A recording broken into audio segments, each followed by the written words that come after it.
तस्मै श्री गुरवे नमः। श्री चैतन्य मनोभीष्टं स्थापितं येन भूतले स्वयं रूप कदा मह्यं ददाति स्वपदान्तिकं। वन्देऽहं श्रीगुरोः श्रीयुतपदकमलं श्रीगुरून् वैष्णवांश्च। श्रीरूपं साग्रजातं सहगणा रघुनाथान्वितं तं सजीवं साधुवैतं सावधूतं परिजनसहितं श्रीकृष्णचैतन्यदेवं श्रीराधा कृष्णपादान् सहगणा ललिता श्रीविशाखान्वितांश्च। नमो विष्णुपादाय कृष्णप्रेष्ठाय भूतले श्रीमते जयपताका स्वामिनिति नामिने नमचारिपादाय निताय गौरगातधामधाय निधर्मन्ताय। नमो विष्णुपादाय कृष्णप्रेष्ठाय भूतले श्रीमते भक्तिवेदांता स्वामिनिति नामिने नमस्ते सारस्वते देवे गौरवाणी प्रचारणे निर्विशेष शून्यवादी पाश्चात्य देशतारिणे वाञ्छाकल्पतरुभ्यश्च कृपा सिन्धुभ्य एव च पतितानां पावनेभ्यो वैष्णवेभ्यो नमो नमः। पंचतत्वात्मकं कृष्णं भक्तरूपस्वरूपकं भक्तावतारं भक्ताख्यं नमामि भक्तशक्तिकं नित्यानन्दम् अहं नौमि सर्वानन्दं करं परं नित्यानन्दम् अहं नौमि सर्वानन्दं करं परं।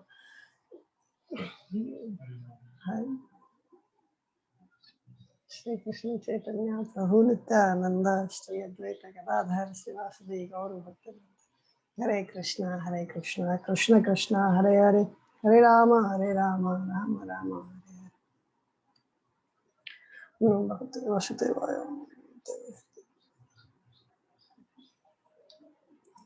हम लोग पिछली बार देखे थे कि दशरथ महाराज को कोई पुत्र नहीं था, तो दशरथ महाराज बहुत ही चिंतित थे और वो पुत्रेष्टि यज्ञ करना चाहते थे। उनका मुख्य जो उद्देश्य था, मुख्य जो प्रयोजन था, वो चाहते थे पुत्रेष्टि यज्ञ भगवान विष्णु के की प्रसन्नता के लिए, उनकी संतुष्टि के लिए करना चाहते थे। किंतु जो गौण उद्देश्य था उसमें ये भी था कि उन्हें पुत्र प्राप्ति भी हो। तो पुत्रेष्टि यज्ञ के पहले कि जितने भी पाप वगैरह हैं उसके विनाश के लिए पहले अश्वमेध यज्ञ किया जाता है। तो जब इसके बारे में सोच रहे थे कि कैसे अश्वमेध यज्ञ किया जाएगा, क्या होगा, तब सुमंत्र जी उनके पास आके बता रहे थे कि उन्होंने क्या सुना था कि चतुष्क कुमार एक बार बता रहे थे। एक्चुअली सुमंत्र जी उनको इस तरीके से बताए कि जो मैं सुना हूँ देवताओं के लिए भी गुह्य है, देवताओं को भी वो नहीं पता है कि कैसे होगा ये चीज। तो इसलिए सुमंत्र जी उनको प्राइवेटली निजी तौर पे उनको बताए कि विभांडक ऋषि के पुत्र हैं ऋषिशृंग, क्योंकि वो जो यजुर्वेद है जिसमें कि मुख्यतः दिया गया है यज्ञ किस तरीके से किया जाए, किस तरीके से उसमें क्या क्या चीज करना होता है, क्या नहीं करना होता है, क्या नियम होते हैं, क्या निषेध होता है, तो उसके लिए उसमें वो पारंगत है। तो अगर आप उनको बुलाएंगे तो कोई परेशानी नहीं होगी, उसमें यज्ञ में कोई भी दिक्कत नहीं आएगी। क्योंकि पहले क्या होता था कि अगर यज्ञ में थोड़ा सा भी समस्या उत्पन्न हुआ तो ब्रह्म राक्षस जो आके, जो याजक मतलब यजमान जो यज्ञ कर रहे हैं, ब्राह्मणों को कुछ करें या ना करें, ब्रह्म राक्षस यजमान को मार देता था और मार के उसी अग्नि में फेंक देता था। ब्रह्म राक्षस हम लोग देखेंगे आगे, वाल्मीकि रामायण जब शुरू होगा उसमें देखेंगे कि वो कौन होते हैं ब्रह्म राक्षस। इसे ब्राह्मण जो कि उन चीजों में बहुत पारंगत हुआ करते थे, परंतु किसी पाप के कारण, अकाल मृत्यु के कारण और भी बहुत सारे कारण है, तो वो ब्रह्म राक्षस बन जाया करते हैं। तो वो जो है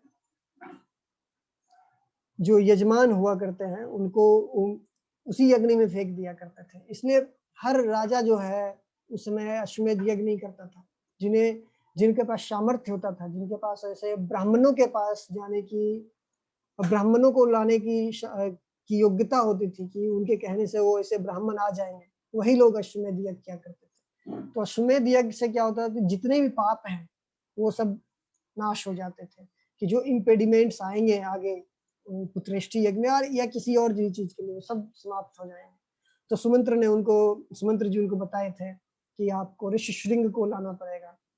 और ऋषिशृंग की भी हम लोग इतिहास जाने थे कि ऋषिशृंग किस तरीके से रोमपाद महाराज अंग प्रदेश में आए थे उनको किस तरीके से लाया गया था, क्योंकि रोमपाद महाराज के राज्य में अनावृष्टि थी, वृष्टि नहीं हो रही थी, बारिश नहीं हो रही थी।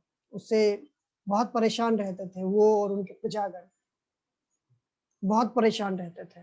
तो उनको लाने से जो एक ऋषि ने उनको बताया कि अगर आप ऐसे ब्रह्मचारी को लाएँगे जो बहुत ही स्ट्रिक्टली ब्रह्मचर्य धर्म का पालन कर रहा है, तो आपके राज्य में बारिश होनी आरंभ हो जाएगी, तो वृष्टि होनी आरंभ हो जाएगी। तो उन्होंने उनको लाया। फिर उसके बाद अब उनकी जो पुत्री थी शांता, शांता एक्चुअली राजा दशरथ की पुत्री थी। राजा दशरथ जो हैं वो रोमपाद महाराज उनके बहुत अच्छे मित्र थे और कौशल्या देवी की जो बहन थी, उनका विवाह रोमपाद महाराज से हुआ था। तो शांता कौशल्या और दशरथ महाराज की पुत्री थी। तो शांता को उन्होंने दत्तक पुत्री के रूप में रोमपाद महाराज को दे दिया था। तो शांता से ऋषि ऋषिशृंग का जो है विवाह हुआ। अब आगे हम लोग चर्चा करेंगे। आज हम लोग देखेंगे कि कैसे यज्ञशाला तैयार किया गया सरयू नदी के किनारे, ऋषिशृंग आए, अश्वमेध यज्ञ हुआ और फिर अश्वमेध यज्ञ के बाद इष्टि यज्ञ मतलब पुत्रेष्टि, पुत्र की इच्छा से जो किया गया यज्ञ था वो जब दशरथ महाराज के यज्ञ में कौन-कौन लोग आए, जितने भी उनके प्रजा थे, आसपास के दूसरे राज्य के भी वस्तुतः ब्राह्मण, क्षत्रिय, वैश्य, शूद्र हर कोई वहाँ आया और हर किसी को इतना खाने और पीने की व्यवस्था थी उन लोगों के लिए, उनको वस्त्र दिए जा रहे थे, किसी को कुछ माँगना नहीं पड़ रहा था। तो वो सब चीज़ हम लोग देखेंगे। फिर आज हम लोग ये भी देखेंगे कि यज्ञ देव जो हैं, वो आके दशरथ महाराज को पायस, खीर का वो पात्र देते हैं, जिसको वो कौशल्या, कैकेयी और सुमित्रा के बीच में वो बाँटते हैं और फिर भगवान राम, लक्ष्मण, भरत और शत्रुघ्न प्रकट होते हैं उनके घर में। तो यहाँ तक का जो वृत्तांत है, जो आख्यान है, हम लोग आज चर्चा करेंगे उस पर। तो हम लोग अब आगे चर्चा करते हैं। तो सुमंत्र जी द्वारा जो कथा थी, उनके श्रवण के बाद दशरथ महाराज ने अपने मंत्रियों को आज्ञा दिया कि वशिष्ठ मुनि और जो उनके 5 मुख्य ब्राह्मण मंत्री थे, ब्रह्मर्षि के स्तर पर वो ब्राह्मण थे, उनकी आज्ञा से दशरथ महाराज बोलते हैं मंत्रियों को कि आप जाके मुनिंद्र ऋषिशृंग को यहाँ ले आइए, अयोध्या ले आइए अंग प्रदेश से। किंतु फिर वशिष्ठ मुनि ने उनको कहा कि ये उत्तम होगा यदि आप स्वयं जाए उनको लाने के लिए, क्योंकि उनसे उनको बहुत प्रसन्नता होगी। जब हम कुछ भी किन्हीं के पास जाते हैं जो हमसे श्रेष्ठ हैं, अगर हम उनके पास जाते हैं कोई चीज उनसे अनुग्रह करने के लिए, तो हम लोग को सबमिसिव मतलब विनम्र भाव में जाना चाहिए। तो वशिष्ठ मुनि ने उनको कहा कि आप अगर स्वयं जाएंगे वहां पर तो ये आपके लिए भी बेहतर होगा और उन्हें भी बहुत प्रसन्नता होगी कि आप स्वयं आए हैं, और साथ ही साथ शांता आपकी भी पुत्री है, तो शांता को भी खुशी होगी, प्रसन्नता होगी कि आप आए हैं।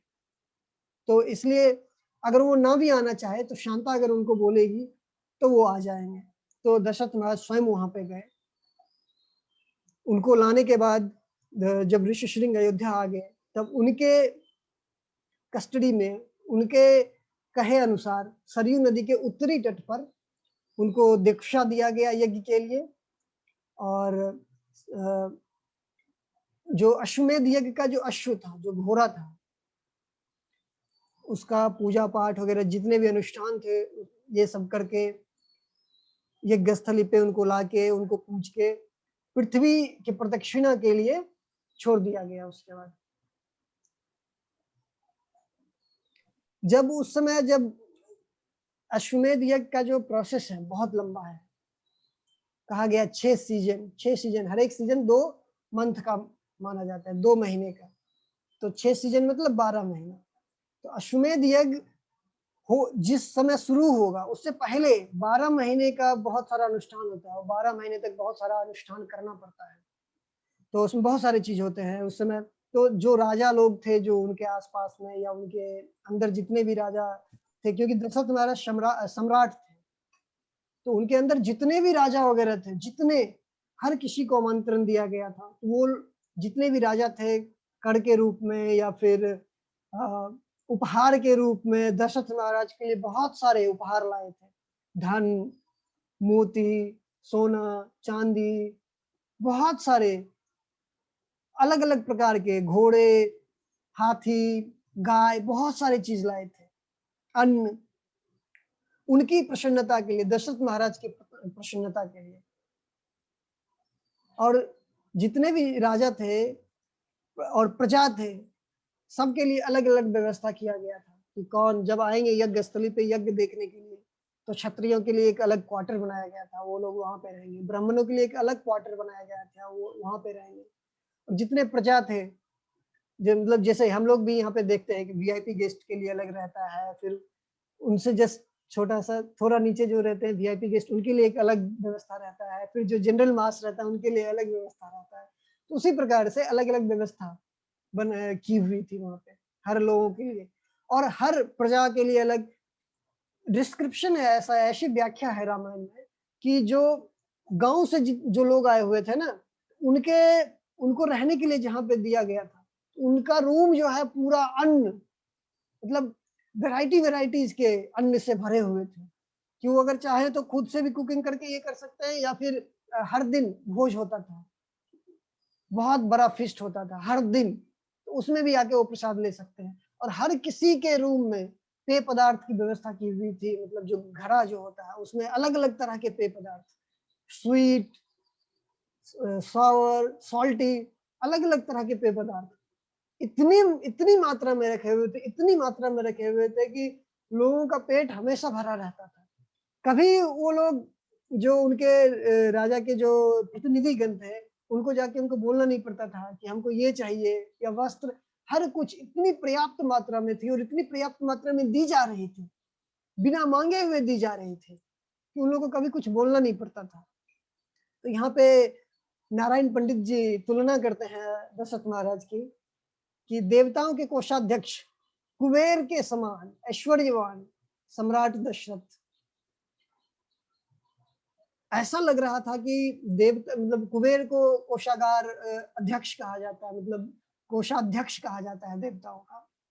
उनसे भी ज़्यादा धन दशरथ महाराज के पास, ऐसा लग रहा था। तो जो जितने भी प्रजागण आए थे, वो अपने प्रजापति उनके जो पालन करने वाले हैं, जो उनके स्वामी हैं, मतलब महाराज दशरथ, उनके पराक्रम की, उनके धन की, उनके ऐश्वर्य की प्रशंसा करते हुए सब बहुत प्रसन्न थे। और हमेशा उस जगह पे यही शब्द सुनाई दे रहे थे, यही ध्वनि सुनाई दे रही थी लगातार, निरंतर, कि आइए, आइए, बैठिए, खाइए और थोड़ा ग्रहण कीजिए। अरे! जैसे हम लोग भी जब किसी कोई गेस्ट आते हैं हमारे पास, तो उनका खाना हो भी गया होता है, फिर भी हम लोग बोलते हैं, नहीं थोड़ा-थोड़ा, थोड़ा और, बस कितना बहुत अच्छा स्वीट है ये। तो अगर आपको भूख नहीं भी है, फिर भी थोड़ा-सा तो टेस्ट करिए, बहुत अच्छा लगेगा, बहुत अच्छा लगेगा, थोड़ा खा के देखिए, थोड़ा ये भी पी लीजिए। और फिर खाने-पीने के बाद फिर वस्त्र दिए जाते थे कि आज ये वस्त्र पहनिए, ये वस्त्र पहनिए। तो ऐसे शब्द जो थे कंटीन्यूअस, निरंतर रूप से सुनाई पड़ रहे थे। हर कोई यही चीज़ सुन रहा था, जो कोई नए आ रहे थे, पुराने थे। तो ऐसा क्यों सुनाई पड़ रहा था कि नागरिकों को बार-बार जो है, जो राजा के प्रतिनिधिगण थे, वो उनसे अनुनय करते थे कि थोड़ा और खा लीजिए, थोड़ा और ग्रहण कर लीजिए, थोड़ा और पी लीजिए। तो ऐसा निर इतना कंटिन्यूअस चल रहा था, इतना कंटिन्यूअस चल रहा था राजा के जो प्रतिनिधिगण थे, कि जो प्रजागण या जो दूसरे देश से आए हुए राजा हैं या दूसरे देश से आए हुए ब्राह्मण हैं, कुछ माँगने के बारे में नहीं सोच रहे थे। उसके बाद जो यज्ञ के लिए जो मुख्य ब्रह्मा पृष्ठ बोलते हैं उसको, 4 तरह के पृष्ठ होते हैं, हम लोग आगे आएँगे। तो जो मुख्य पृष्ठ रहते हैं, जो मुख्य पुरोहित रहते हैं, उनको ब्रह्मा पृष्ठ बोलते हैं। तो ऋषिशृंग ब्रह्मा पृष्ठ थे और अधर्वयु वशिष्ठ पृष्ठ थे, मतलब उनके जस्ट नीचे वशिष्ठ मुनि थे। तो जितने भी थे, अलग-अलग जो पृष्ठ थे, जो उस समय आए हुए थे, सब उत्तम गुणों से संपन्न थे। उत्तम गुणों से संपन्न जो ऋत्विक थे, वो अश्वमेध यज्ञ करने के लिए, उसके बाद जब 6 महीना बीत गया, सारा चीज़ हो गया, अब यश अश्वमेध यज्ञ होने वाला है। तो सब वो लोग आए और बहुत ही बिना किसी गलती के उन लोगों ने अश्वमेध यज्ञ को कर्तृराज भी बोला जाता है, मतलब यज्ञों में जो है ना सर्वश्रेष्ठ यज्ञ अश्वमेध यज्ञ को कहा जाता है। उस समय फायर सेक्रीफाइस का ही मतलब अग्निहोत्र यज्ञ का ही, अग्निहोत्र यज्ञ में अलग अलग तरह के अग्निहोत्र यज्ञ आते हैं, जैसे घर में भी किया जाता है, गृह यज्ञ मतलब गृह अग्नि अलग अलग तरह के होते हैं। तो उस समय अग्निहोत्र यज्ञ वो यज्ञ धर्म था उस समय का। तो उन लोगों ने यथोचित रूप से बिना किसी गलती के, बिना किसी दोष के उन लोगों ने संपन्न किया।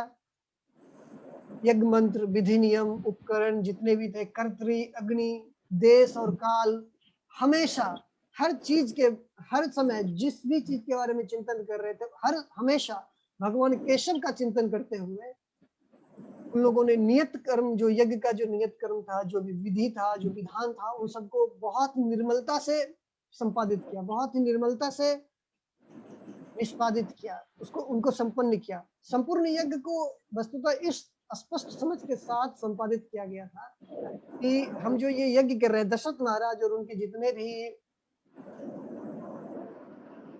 पुरोहित गण थे, जितने भी ऋत्विक गण थे, तो वो लोग ये सोच के कर रहे थे कि ये जो यज्ञ है हम लोग भगवान केशव जो कि खुद परम पुरुषोत्तम भगवान है, उनकी प्रसन्नता के लिए कर रहे हैं। तो इसलिए उस समय जो था कोई समस्या नहीं हुई, जो जैसे मैं बता रहा था आपको कि ब्रह्म राक्षस वगैरह अगर वो लोग हमेशा उसके पास घूमते रहते हैं, लेकिन कोई समस्या नहीं हुई। इसलिए यज्ञ कंप्लीटली पूर्णतः बिना अवरोध के, बिना विघ्न के समाप्त हो गया। और उसके बाद दशरथ महाराज जो है, उनके जितने भी ऋत्विक गण थे, उन्हें अपना पूरा राजदान कर दिया हर एक दिशा में से, मतलब पूरब, पश्चिम, उत्तर, दक्षिण, हर तरफ की जितनी भी भूमि थी उनके पास, वो सब दान किए। साथ ही साथ 10 कोटि स्वर्ण सिक्के और 1 लाख गाय जो है ऋत्विकों को दान में दिया। किंतु पुरोहित वगैरह जो थे उस समय, उन्होंने जो उनको भूमि जो दान की गई थी कि पूरब का जो भूमि है वो ऋषि श्रृंग को दे दिया गया था, पश्चिम का जो है वो वशिष्ठ मुनि को दे दिया गया, तो वो उन्होंने वो सारी भूमि लौटा दी। वो बोले हम लोग ये लेके क्या करेंगे, हम तो क्षत्रिय है नहीं कि हम यहाँ पे राज्य करेंगे और फिर हमारी प्रजा होगी कुछ। तो और वस्तुतः जो ब्राह्मण होते हैं वो आत्मसंतुष्ट होते हैं, उनको जितना चाहिए बस उतना ही रखते हैं अपने पास। अभी के समय के नहीं, अभी जितने बहुत सारे ब्राह्मण मिलते हैं, आप हम लोग देखते हैं कि कोई कर्मकांड वगैरह का जब करवाने के लिए आते हैं घर वगैरह पे भी, जो भी चीज दिया और चाहिए, और लड़ाई करते हैं, आपने इतना कम क्यों दिया और हमको चाहिए, हम इतना दिन से आपके यहाँ पूजा करवा रहे हैं, हम आपके कुल पुरोहित है, ऐसा है वैसा है, आप नहीं और दीजिए, एक कुर्सी से कम नहीं चलेगा। लेकिन वस्तुतः ब्राह्मण का जो गुण होता है ना, वो आत्मसंतुष्ट होने का होता है। उनको जितना चाहिए बस उतना रखते हैं, और जो एक्स्ट्रा होता है वो दूसरे अन्य ब्राह्मणों में दान कर देते हैं, या फिर वो स्वीकार नहीं करते हैं उतना। तो आत्मसंतुष्ट होने के कारण जो उनको जो पूरा राज्य दशरथ महाराज जो दिए थे, वो वापस उन्हीं को दे दिए। बोले हमको हम ये लेके क्या करेंगे राज्य, हम तो क्षत्रिय है नहीं, कुछ ऐसा चीज दीजिए जो कि हमारे काम आ सके। तो फिर दशरथ महाराज ने उनको 10 कोटि स्वर्ण सिक्के, 1 लाख गाय और भी बहुत सारी चीजें उनको दी। तो और उसमें भी बहुत ही विस्तार से ये वर्णन किया गया है रामायण में, बहुत ही विस्तार से, कि जो उन लोगों को मिला था, तो हर एक पृष्ठ जो होते हैं, मतलब अधर्वयु, ब्रह्मा, जो भी पृष्ठ रहते हैं, तो उनके अंदर बहुत सारे उनके असिस्टेंट पृष्ठ रहते हैं उनको हेल्प करने के लिए, उन्होंने उनमें बांट दिया। और साथ ही साथ जितने गरीब ब्राह्मण या वो सब जो देखने के लिए आए हुए थे, उनको दे दिया वो सब चीज। तो उन्होंने अपने पास बस उतना ही रखा जितना जरूरी था उनको। और उसके बाद जितने भी नागरिक प्रजागण आए हुए थे, उन सबको भी बहुत दान दिया गया, बहुत जिस भी चीज की कमी थी, जो उनके पास आ रहे थे मांगने के लिए, वो हर चीज उनको दिया जा रहा था। अभी जैसे आजकल खास करके ये बहुत चलता है ब्राह्मणवाद करके, मनुवाद करके, कि मनु जो है केवल ब्राह्मणों को ये किया गया, ब्राह्मण लोग तो सबकी संपत्तियों को हड़प लिया है, क्षत्रियों की, वैश्यों की, शूद्रों की संपत्ति को हड़प लिया है, इसलिए वो लोग आगे है, ऐसा है वैसा। ऑफ कोर्स कि बहुत सारी चीजें अभी डिफॉर्म्ड हो गई है, उसमें कोई ये नहीं है, शक नहीं है, बट फिर भी ये गलत ये लगाया जाता है इल्जाम कि ब्राह्मण लोग ऐसे थे, मतलब हड़प लिया, वो अपना जो है श्रेष्ठता दर्शाने के लिए कि हम तुम लोगों से श्रेष्ठ है, सारी चीज अपनी संपत्ति हड़प ली। यहाँ पे हम देखिए दशरथ महाराज सब ब्राह्मणों को दे रहे हैं, प्रचुर मात्रा में नागरिकों को भी दे रहे हैं सब चीज, फिर भी उनके नागरिक और ब्राह्मणगण इतने विशिष्ट नैतिक और आध्यात्मिक स्तर पर थे कि उनको जितना चाहिए जरूरत है बस उतना रखे और सब कुछ लिया नहीं।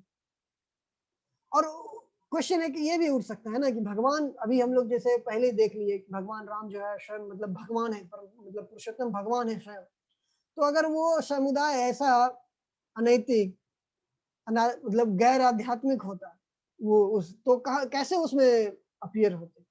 आप देखते हैं कि भगवान को किसी ऐसे जगह पे अपीयर होते हुए जो कि उनके प्रिंसिपल्स को फॉलो नहीं कर रहा है, वो नहीं होते हैं ऐसी जगह पे अपीयर। तो वो लोग उनके भक्त थे, इसलिए भगवान वहां पे अपीयर हुए। जब ये समाप्त हो गया सारा अश्वमेध यज्ञ, मतलब राजा के जो पाप थे जिससे पुत्र नहीं हो रहा था वो समाप्त हो गया, सारे पाप वगैरह विनाश हो गया पापों का। तब ब्राह्मणों ने आशीर्वचन दिए सबको, जितने भी लोग आए हुए थे, राजा को, उनकी पत्नियों को, और उसके बाद बोले ऋषिशृंग मुनि बोले दशरथ महाराज को, अब हम लोग पुत्र प्रदाता इष्टि यज्ञ संपन्न करेंगे, मतलब पुत्रेष्टि यज्ञ संपन्न करेंगे। और पुत्रेष्टि यज्ञ के बारे में बहुत विस्तार से अथर्ववेद में वर्णन किया गया है। तो ऋषिशृंग बोलते हैं कि अथर्व शिरों में जितने भी मंत्र हैं उसके द्वारा हम लोग अब पुष्टि यज्ञ पुत्रेष्टि यज्ञ करेंगे। पुत्रेष्टि यज्ञ शुरू हुआ। अब देखिए पहले हर कोई बोल सकता था ना कि हम यज्ञ कर रहे हैं और इसमें कोई गलती नहीं है।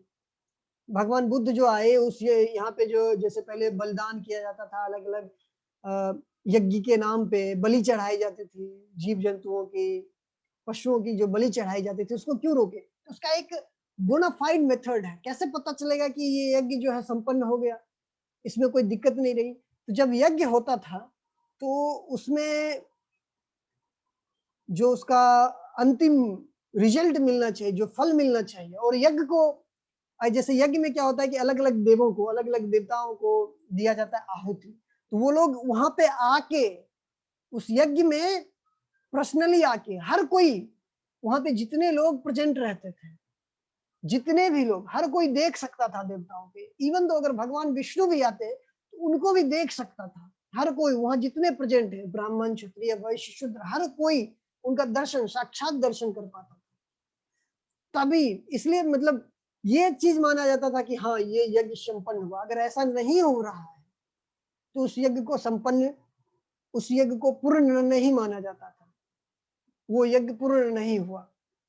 तो जितने भी हवि दिए जा रहे थे आहुति के लिए, तो जिन जिन देवताओं के लिए दिया गया, जैसे इंद्र, वरुण, अग्नि, वायु, तो हर कोई वहां पे आए, और वहां पे ऋषिशृंग क्योंकि ब्रह्मा थे तो उनसे उन लोगों ने अपना आहुति लिया और उसके बाद वहां से चले गए।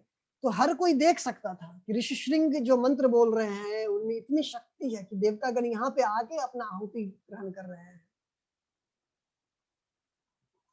तो जब हर देवता लोग आए तो ऋषिशृंग उनसे करबद्ध होकर बोले, जैसे अंजलिबद्ध बोलते हैं ना, कृतांजलि, तो कृतांजलिबद्ध होके बोले देवताओं से कि हे अश्वमेध यज्ञ के निष्पादक देवतागण, ये जो राजा हैं, जो मेधावी राजा हैं, हर गुणों से संपन्न राजा हैं, ये पुत्र की कामना से पुत्रेष्टि यज्ञ करना चाहते हैं, पुत्रेष्टि यज्ञ कर रहे हैं, इसलिए इन्होंने आपका शरण लिया है, आपकी शरण ली है। तो आप इन पे कृपया अपना कृपा प्रदान करें, कुछ दया दिखाइए उनके ऊपर ताकि इनको पुत्र प्रदान हो। अब आप बोलेंगे दशरथ महाराज तो भगवान विष्णु के भक्त थे, तो यहाँ देवताओं को भी क्यों ये कर रहे हैं?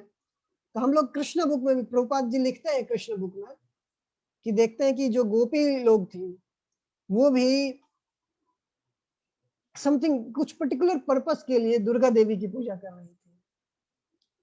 क्या यहाँ प्रभुपाद जी लिखते हैं, मतलब उसमें लिखते हैं यहाँ पे कि देवताओं की पूजा करने वाले कभी कभी उल्लेख करते हैं कि गोपियां भी देवी दुर्गा की पूजा करती थी, किंतु हमें गोपियों का मंतव्य समझना चाहिए। सामान्य रूप से लोग किसी भौतिक वरदान के लिए देवी दुर्गा की पूजा करते हैं, किंतु यहाँ तो गोपियां देवी से भगवान कृष्ण की पत्नियां बनने का वरदान मांगती हैं। कहने का तात्पर्य यह है कि यदि हमारे कर्म का केंद्र बिंदु कृष्ण हो तो अपने उद्देश्य की पूर्ति के लिए भक्त किसी भी साधन को अपना सकता है। इसलिए दशरथ महाराज परम पुरुषोत्तम भगवान को अपने पुत्र के रूप में प्राप्त करना चाह रहे थे, तो उनको प्राप्त करने के लिए उन्होंने देवताओं का आश्रय लिया था। ये सेम चीज है उसी तरीके से। और देखिए उसमें यज्ञ यज्ञ जो था मुख्य ये था। तो प्रभुपाद जी भगवत गीता में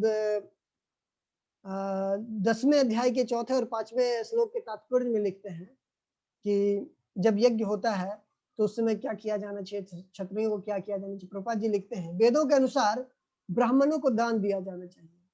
यह प्रथा आज भी चालू है, यद्यपि इसका स्वरूप यह नहीं है जैसा कि वेदों का उपदेश है, फिर भी आदेश यही है कि दान ब्राह्मणों को दिया जाए। वह क्यों?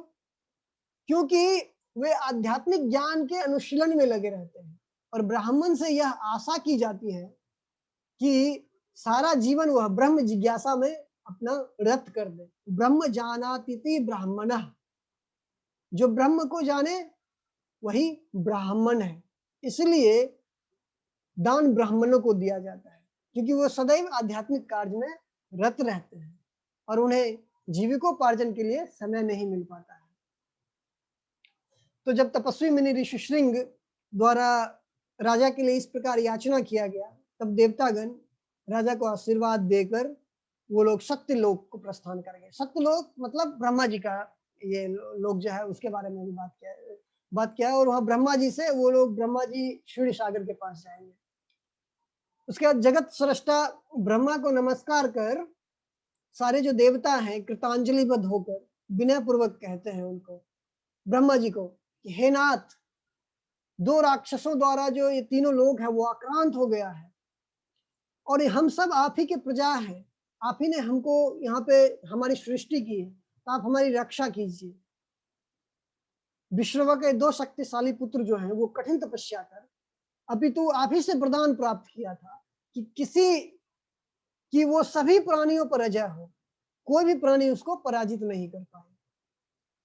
और वो लोग आगे बता रहे हैं ब्रह्मा जी को कि केवल इतना ही समस्या नहीं है, डिटेल में बता रहे हैं क्या क्या समस्या है। देखिए ब्रह्मा जी को बोल रहे हैं कि कुंभकर्ण का जो अग्रज है बहुत ही उग्र है रावण, और उसके कारण पूरा जगत में जो है रुदन का कारण बन गया है। हर लोग उसके कारण रो रहे हैं।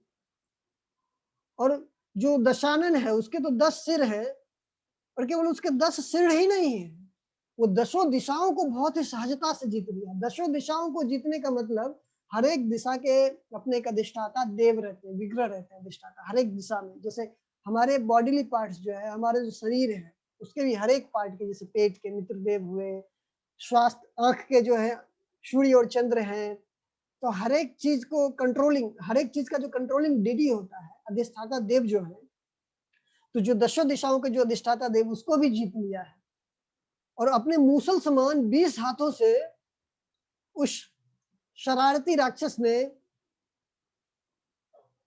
जो जीव जो है, जीव की देह की तुलना वो धान से कर रहे हैं।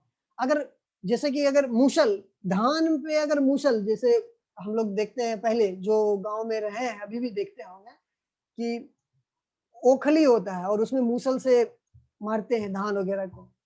तो उनका ये कहना है, वो बोल रहे कि जो जितने भी जीव हैं उनके देहों पे ऐसा प्रहार कर रहे हैं जैसे वो धान हो और उसका हाथ जो है वो मूसल है, इस तरीके से प्रहार कर रहे हैं और ऐसा कर करके उनका चीड़ा बना दिया है।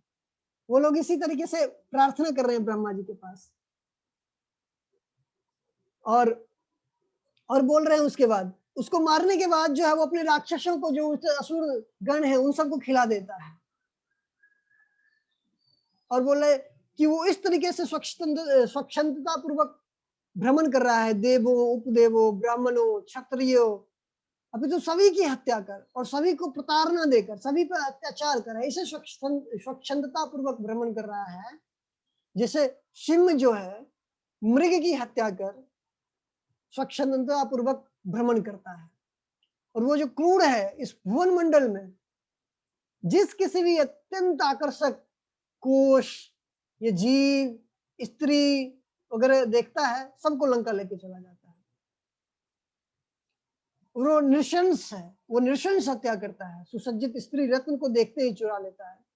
कुल स्त्रियों को दूषित करना उसका वो अपना भूषण मानता है और देवर्षियों को अप्रसन्न करने की प्रतीक्षा में रहने वाला यह दुराचारी तप, स्वाध्याय और यज्ञ में निरंतर बाधा उत्पन्न करता है। और उसका जो विक्रम है, जो पराक्रम है, बहुत ही अद्भुत है, विस्मयी है, हर कोई विस्मित हो जाते हैं। तो वही बोल रहा है वो राजा कि अपने विस्मयी प्रकरण से, विक्रम से पूर्व वह हमें महेंद्र आदि, मतलब जितने भी महेंद्र मीन्स इंद्र आदि लोकपाल देवता जो है सबको रौंद दिया है। कैसे रौंद दिया है? जैसे गजाधिपति अजों को रौंद देता है, अजो मीन्स बकरी, जैसे गजाधिपति बकरियों को रौंद देता है। तो इसलिए वो लोग प्रार्थना करते हैं ब्रह्मा जी से, हे स्वामी, यदि इस अविनाशी के विनाश का उपाय अभी नहीं किया गया तो बिना रुद्र और काल या मृत्यु के बिना जैसे प्रलय आ जाएगा। प्रलय कौन करते हैं? रुद्र करते हैं। या समय के कारण लोग मर जाते हैं, समय वो उसके लिए समय जिम्मेदार होता है कि मृत्यु होगी, किसी की नहीं, तो उसके बिना ही प्रलय आ जाएगा, रुद्र की जरूरत भी नहीं पड़ेगी प्रलय लाने के लिए। तो देवताओं के इन वचनों को सुनकर ब्रह्मा जी मुस्कुराते हुए बोले कि देखो, हम अभी अब क्या कर सकते हैं, हम लोग के जो योग क्षेम दाता है, जो हमारे पालन पोषण करता है भगवान विष्णु, वो जो चाहेंगे वही हो सकता है। तो वांछित यही है कि हम लोग उनके पास जाएं। तो वो बोले कि देखिए, हे प्रियवृंद, उन लोगों को बोल रहे हैं देवताओं को कि हम लोग तो उनके ऊपर आश्रित हैं। कैसे आश्रित हैं? नाथे हुए बैल की तरह आश्रित है। और भगवान शारंगी, भगवान विष्णु को शारंगी भी कहा जाता है, शारंग उनके धनुष का नाम है, इसलिए उनको शारंगी, शारंग धारण करने वाले उनको शारंगी कहा जाता है। हम लोग उनको उनकी पूजा करते हैं, हम लोग उनके पास जाते हैं और वो क्या करते हैं, हम लोग उन्हीं से पूछते हैं। हम अभी अब कुछ कर नहीं सकते। ब्रह्मा जी जो है हेल्पलेस हो गए, वो बोल दे कि हम अब कुछ नहीं कर सकते हैं। हम लोग सब मिलके शिव को भी साथ में लेके हम लोग चलते हैं भगवान विष्णु के पास। वो जो करेंगे हम लोग को वही स्वीकारी होगा। हम लोग उनसे प्रार्थना करेंगे कि देखिए इतनी समस्या आ रही है, आप ही कुछ निवारण कीजिए। तो यहाँ पे ब्रह्मा जी बोल रहे हैं हम लोग क्या, हम लोग तो नाथे हुए बैल की भांति उन पे आश्रित है। तो श्रीमद् भागवतम में भी ये आया है कि किस तरीके से ये प्रार्थना करते हैं ब्रह्मा वगैरह। 11वें स्कंद के 6ठे अध्याय के 14वें श्लोक में ब्रह्मा आदि देवतागण परम पुरुषोत्तम भगवान से प्रार्थना करते हैं ऐसे, नश्यो तगाव इवयस्य वशे भवन्ति ब्रह्मादि स्तुनुभृतो मिथुरग्नमानाः कालस्य ते प्रकृति पुरुषयोः परस्यशम नस्तनोतु चरणः पुरुषोत्तमस्य। तो इसका अर्थ ये है, वो लोग प्रार्थना कर रहे हैं कि हे भगवान, आप तो पूर्ण पुरुषोत्तम है, आप परम पुरुषोत्तम भगवान है, आप दिव्य आत्मा है और भौतिक प्रकृति और आध्यात्मिक प्रकृति सबके भोक्ता हैं और उन दोनों में आप सर्वश्रेष्ठ हैं सभी से।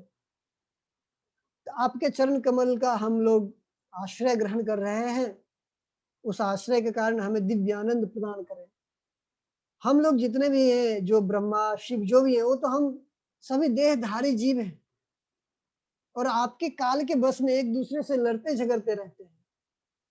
जैसे कि बैल, चाहे राक्षस हो या वो, जैसे दो बैल कभी कभार लड़ जाता है, देखे होंगे, शांड लड़ जाता है, उसी तरीके से हम लोग लड़ते झगड़ते रहते हैं।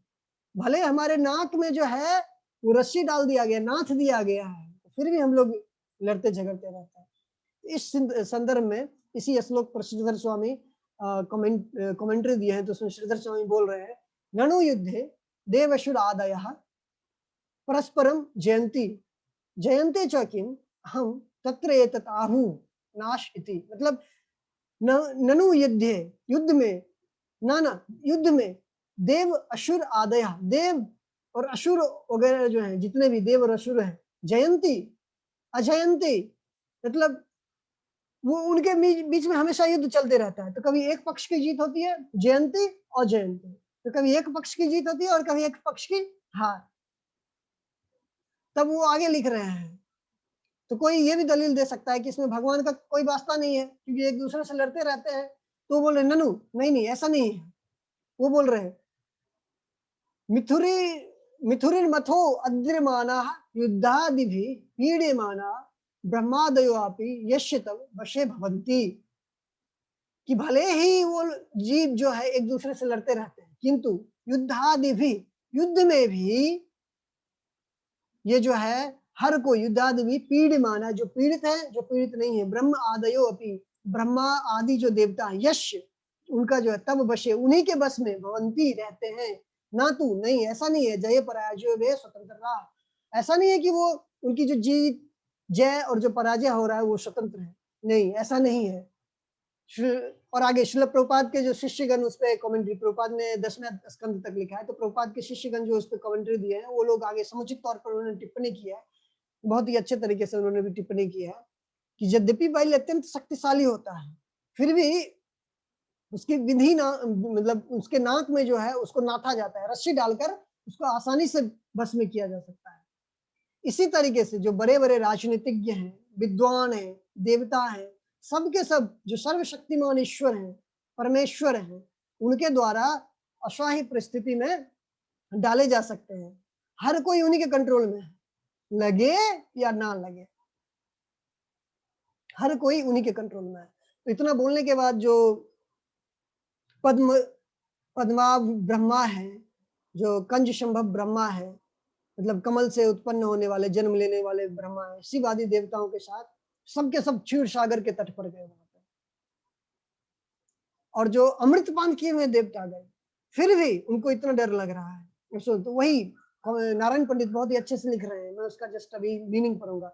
विष का पान करने वाले देवताओं ने परम पुरुषोत्तम भगवान के कीर्ति सागर प्रतिबिंबित मोती मुक्त हार सदृश श्वेत, वहां पे जाने के बाद देखते हैं मुक्त हार सदृश श्वेत क्षीर सागर को देखा। तो क्षीर सागर का वर्णन कर रहे हैं नारायण पंडित कि वो मोती के हार सदृश श्वेत था, और उसमें सारे देवतागण अपना प्रतिबिंब देख सकते थे उस जल में।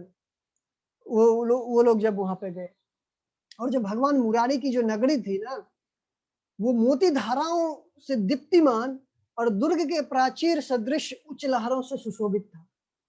तो उनका जो दुर्ग था, जो किला था, वो लहरें निकल उठ रही थी क्षीर सागर में, और उसी से वो पूरा बहुत ही मनमोहक, बहुत ही मनोरम दृश्य लग रहा था। फिर उन्होंने देखा कि वहां पे कि क्षीर सागर की ध्वनि जो है, जो लहर से जो ध्वनि आ रही थी, वो स्तोत्र की तरह गहन थी, मतलब मंत्र की तरह आ रही थी। स्तुति, भगवान को स्तुति जैसे अर्पित किया जाता है ना, उस तरीके से आ रही थी।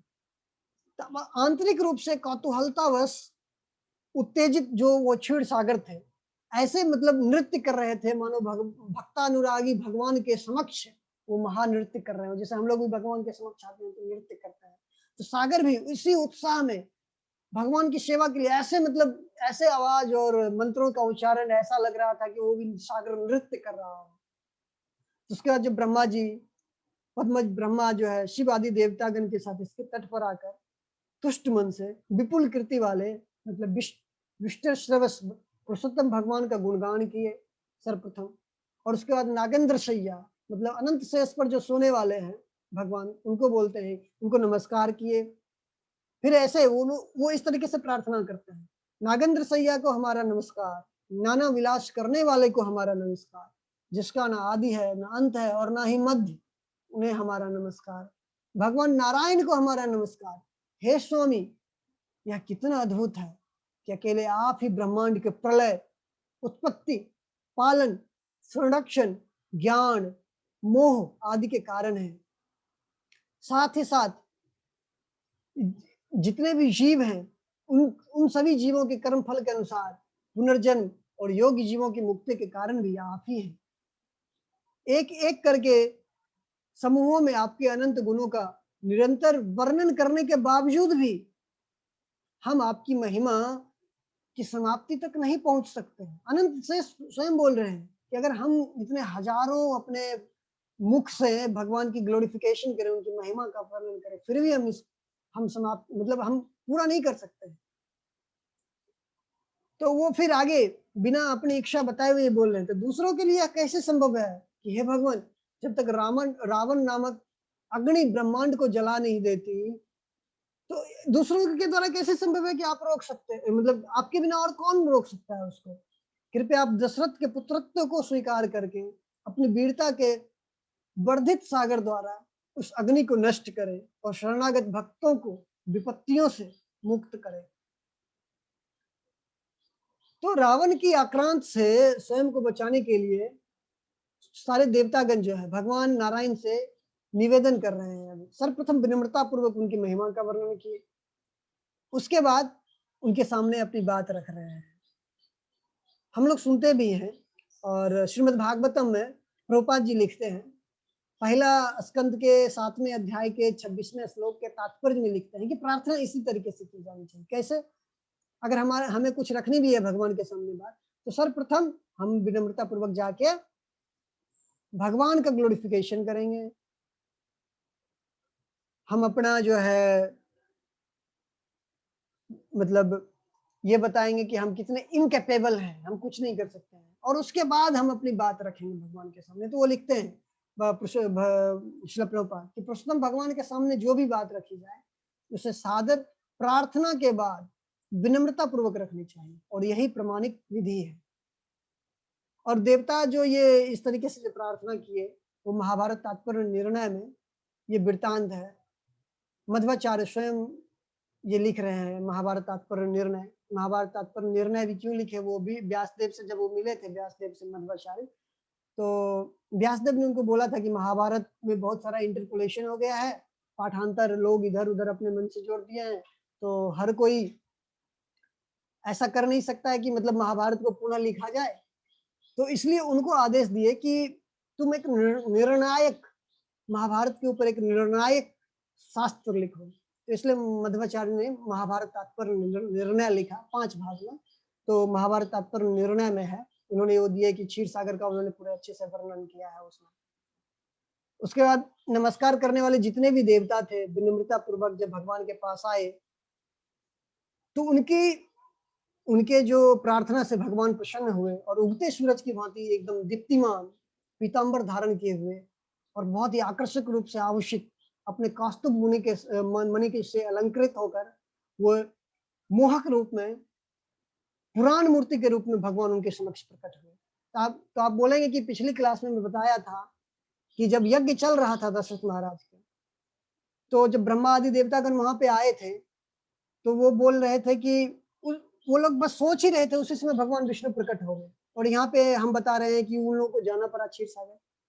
तो देखिए नारायण पंडित जो है वो पौराणिक स्टाइल फॉलो किए, पौराणिक शैली। पुराणों में भी आप देखेंगे, जैसे तृतीय स्कंद में ही जब विदुर को मार्कंडेय ऋषि बता रहे हैं बराहदेव के बारे में, तो एक अलग मनवंतर और दूसरे मनवंतर की बात को ये रख देते हैं। या पुराणों में कोई क्रोनोलॉजिकल कालानुक्रमिक ऐसा नहीं रहता कि हर इसके बाद ये घटना हुई, इसके बाद ये घटना हुई। प्रथम स्कंद में हम देखते हैं कि जब भगवान विष्णु के अलग अलग अवतार के बारे में चर्चा किया गया, भगवान कृष्ण के अलग अलग अवतार के बारे में, तो कोई क्रोनोलॉजिकल ऑर्डर में नहीं रखा गया है। और मध्वाचार्य व्यासदेव के शिष्य हैं और नारायण पंडित उन्हीं के प्रशिष्य हैं, मतलब ग्रैंड डिसाइपल हैं। तो उन्होंने उन्हीं का स्टाइल फॉलो किया। तो किसी एक कल्प में ऐसा हुआ होगा, मतलब ब्रह्मा के दिन में ऐसा हुआ होगा कि देवतागण उनके पास गए होंगे क्षीर सागर के पास, और इस कल्प में या जो किसी एक कल्प में ऐसा हुआ है जिसमें वाल्मीकि मुनि वर्णन कर रहे हैं। अभी जो रामायण हम लोग देखेंगे प्रथम अध्याय में प्रथम सर्ग में, कि वो बोल रहे हैं कि जब यज्ञ चल रहा था उस समय देवतागण सोचे, उसी समय भगवान विष्णु आ गए थे। तो वो इस कल्प की बात है और ये किसी और कल्प की बात है। हर एक जैसे भगवान कृष्ण जो है ब्रह्मा के एक दिन में एक ही बार आते हैं, उसी प्रकार भगवान राम भी जो है ब्रह्मा के एक दिन में एक ही बार आते हैं। जैसे भगवान कृष्ण या चैतन्य महाप्रभु 28वें चतुर्युग में आए हैं, एक मनवंतर में 71 चतुर्युग होता है, तो भगवान राम जो है 24वें चतुर्युग में आए थे। तो एक कल्प में एक ही बार आते हैं, मतलब एक ब्रह्मा के एक दिन में एक ही बार आते हैं। तो किसी और कल्प में ऐसा हुआ होगा ब्रह्मा के किसी और दिन में कि वो लोग वहां पे गए होंगे।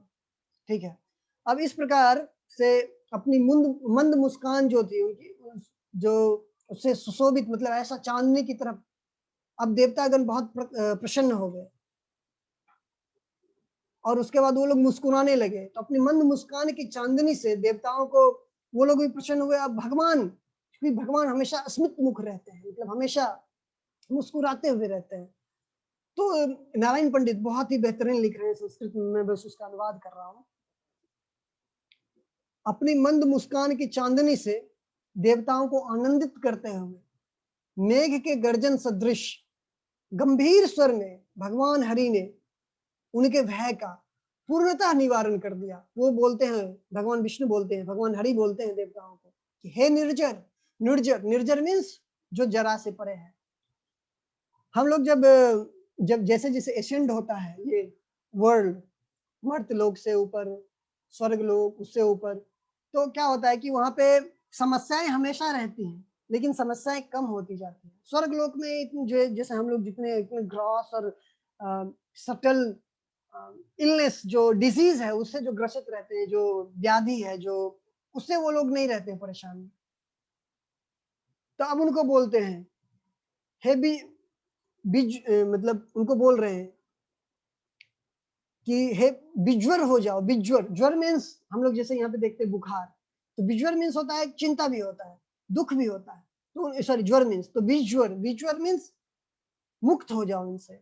उनको बोल रहे हैं कि हे देवतागण, हे निर्जर, तुम बिज्वर हो जाओ, मतलब समस्त क्लेशों से मुक्त हो जाओ और सुस्वस्थ रहो। जहां भी तुम हो स्वर्ग में, तुम हमारे लोकपाल देवता मतलब हो, तुम हर एक चीज का देखते हो, अधिष्ठाता देव हो अलग अलग चीज के, तो उसका तुम देखना शुरू करो, शेष चीज मैं अब देख लूंगा क्या करना है। और भगवान उन लोग को बहुत ही अच्छे से ढांढस बंधा रहे हैं। उनको कहते हैं हे वत्स, अतिशीघ्र मैं तुम्हारे शत्रु का वध करूंगा, भले वो तीनों लोक पर विजय क्यों नहीं प्राप्त कर लिया हो, मैं उसका वध करूंगा। तो जब भगवान उत्तम श्लोक भगवान विष्णु इस तरीके से बोले, तो देवताओं के कान में जब ये शब्द गए तो एकदम अमृत की तरह लगा। तो वो लिख रहे हैं, भगवान उत्तम श्लोक द्वारा बोले गए उन कर्ण पीयूष वचनों को सुनकर उनका उद्देश्य पूरा हो गया और देवतागण वहां से स्वर्ग की ओर प्रस्थान कर गए। अब भगवान नारायण की आज्ञा से राजा दशरथ के इष्टि यज्ञ की ज्वाला से प्रजापति द्वारा भेजे गए, जो प्रजापति मतलब कहीं कहीं प्रजापति भगवान विष्णु को भी बोला जाता है, कहीं कहीं ब्रह्मा को भी बोला जाता है, और कहीं कहीं प्रजापति दक्ष वगैरह जैसे आए हैं उनको भी कहा जाता है। यहाँ पर जो है वो विष्णु जी को ये किया जा रहा है। तो यज्ञ पुरुष जो है वहाँ उत्कृष्टि यज्ञ में आए, बहुत ही द्युतिमान महापुरुष प्रकट हुए, और उस महापुरुष ने राजा दशरथ को पायस मतलब खीर से भरा हुआ स्वर्ण पात्र देते हुए उनको कहा कि यह जो है तुम्हें पुत्र प्रदान करेगा, हे महाराज दशरथ, यह तुम्हें पुत्र प्रदान करेगा। और उसी समय, तो जब वो आए थे महापुरुष, हर कोई देख सकता था कि वो आए हैं राजा दशरथ को देने के लिए। तो इसी से पता चलता है यज्ञ सक्सेसफुल हो गया। ऐसा नहीं कि बस दशरथ महाराज के हाथ में आया सडनली कुछ जादू हो गया, नहीं। उसमें जितने लोग उपस्थित होते हैं हर कोई देख सकते हैं कि वो आए हैं, दशरथ महाराज से बात कर रहे हैं, हर कोई सुन सकता है क्या बात कर रहे हैं, और वो दशरथ महाराज को प्लेट मतलब खीर का कटोरा दिए, स्वर्ण कटोरा, और वो वहां से अंतर्ध्यान हो गए। उसके बाद राजा महाराज जो थे, महाराज सबसे पहले अपनी प्रिय महिषी, मतलब महिषी मीन्स जो पटरानी रहती हैं, जो मुख्य रानी रहती है, नॉर्मली मुख्य रानी जो सबसे बड़ी रहती है उनको बोलते हैं, कौशल्या को बुलाए और उस खीर का जो है आधा हिस्सा उनको दिया। फिर जो शेष भगवान हरि द्वारा जो दिया हुआ जो खीर था, उसका आधा हिस्सा जो है सुमित्रा को दिया। और अब क्या हुआ, मतलब आधे का आधा हिस्सा, मतलब आधा जो है कौशल्या को दे दिया गया। हम बता आधा, आधा का आधा मतलब एक चौथाई सुमित्रा को दिया हुआ। अब कितना बचा, एक चौथाई, एक चौथाई का आधा मतलब आठवां भाग जो है वो कैकेयी को दिया पहले, मतलब आठवां भाग, सॉरी, हाँ, एक एक चौथाई भी जो बचा हुआ था, आधा का आधा में से आधा दिया सुमित्रा को, एक चौथाई बचा, एक चौथाई का आधा कैकेयी को दिया, ठीक है। और उसके बाद जो एक आठवां भाग और बचा वो पुनः सुमित्रा को दे दिया गया। तो इस प्रकार से सभी रानियां जो है वो उस खीर का जो है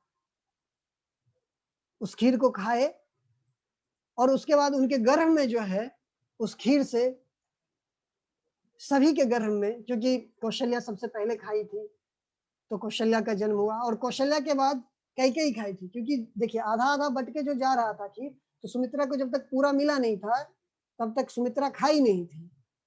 तो इसलिए राम के बाद भरत का जन्म हुआ और उसके बाद लक्ष्मण और शत्रुघ्न का जन्म हुआ। तो राजा दशरथ के जो आलय थे, जो घर थे, उसमें भगवान हरि के प्राकट्य को समझकर सभी जो देवतागण, स्वयं ब्रह्मा जी देवताओं को बुलाए कि देखो भगवान तो अब प्रकट होने वाले हैं, खीर खा लिया गया है, सभी के गर्भ में वो मतलब ऑलरेडी भगवान आ गए हैं, अब तुम लोग को क्या करना है, तुम लोग को उनकी सेवा करनी होगी। अब सेवा कैसे करनी होगी, इस चीज की चर्चा हम लोग अगले क्लास में करेंगे, ठीक है। तो हम अभी ये देखते हैं कि हम लोग आज क्या क्या देखें। हम लोग देखे कि ऋषिशृंग को बुलाया गया, ऋषिशृंग वशिष्ठ वगैरह के मतलब वशिष्ठ आदि मुनि के साथ मिलकर अश्वमेध यज्ञ को संपन्न किए। वहां देवतागण आए, उन्होंने दशरथ महाराज को वरदान दिया कि आपका पुत्र होगा। फिर पुत्रेष्टि यज्ञ प्रारंभ हुआ। उसी मध्य में सारे देवतागण भगवान ब्रह्मा के मतलब ब्रह्मा जी के पास गए कि आप हमारी सहायता कीजिए। ब्रह्मा जी बोले हम तो नहीं कर सकते हैं, हम लोग चलते हैं नारायण के पास। वो लोग नारायण के पास गए। फिर नारायण को उन्होंने बोला कि आप ही अभी तक हमारे सहायता मतलब हमारी हर चीज करते मतलब सहायता करते रहे, हम तो नाथे हुए बैल की तरह हैं, हमेशा आप ही के कंट्रोल में रहते हैं, तो हम क्या कर सकते हैं, आप ही कुछ करिए। तो भगवान ने उनको ढांढस बताया, सांत्वना दी, कोई बात नहीं, हम तुम्हारी सहायता करेंगे, तुम लोग जाओ आराम से स्वर्ग में जाओ, अपना अपना काम देखो, हम तुम्हारी सहायता करेंगे। और उसके बाद पुत्रेष्टि यज्ञ में यज्ञदेव स्वयं खीर का पात्र, स्वर्ण पात्र लेकर आए, राजा दशरथ को दिए। और उसके बाद राजा दशरथ ने अपनी अपनी रानियों को यथोचित जितना दिया जाना चाहिए था उस तरीके से उनको दिया। और उनके गर्भ में उस खीर से भगवान जो है तीनों रानी के गर्भ में प्रकट हो गए। और उसके बाद हम ये भी देखें कि ब्रह्मा जी जो है सारे देवताओं को अपने पास बुलाया और उनको कहा कि भगवान की सेवा करनी है। अब कैसे करनी है ये हम लोग अगले क्लास में देखेंगे, क्या उनको निर्देश दिए ब्रह्मा जी कि किस प्रकार से सेवा करनी है, ये हम लोग अगले क्लास में देखेंगे।